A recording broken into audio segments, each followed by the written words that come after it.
ayoko talaga sa kanya. Bes, ayan siya oh, yung pet peeve mo. Hi! Panira ng araw. Okay, class, break time muna tayo. Hala, naiwan kayo bakit kong pagkain?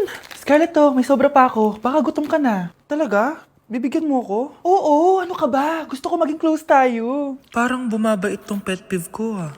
Hala, may quiz pala tayo. Bes, sabay tayo mag-review mamaya ha? Naku, sorry Bes. Kakain kasi kami ng jowa ko mamaya. Di mo ba kaya mag-isa? Ano ba yan? Ako na lang, sabay tayo mag-review. Tsaka, may reviewer din ako dito oh. Ayan na naman siya.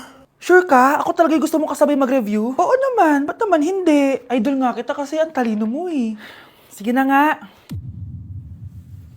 Okay class, para sa activity natin today, pili kayo ng partner nyo. Best, partner tayo ah. Sorry na best, partner na kasi kami ng baby loves ko eh.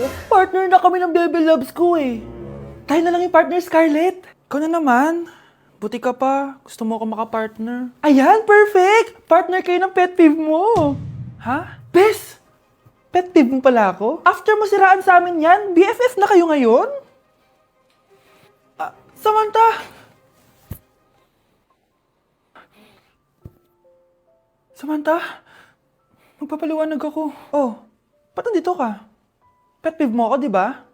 Umalis ka na. Oo, pet peeve kita. Dati. Kasi ang sungit mo sa akin eh. Tapos palagi mo ako iniinis. Alam mo kung bakit? Kasi gusto kita. Ha? Wala, never mind. Samantha,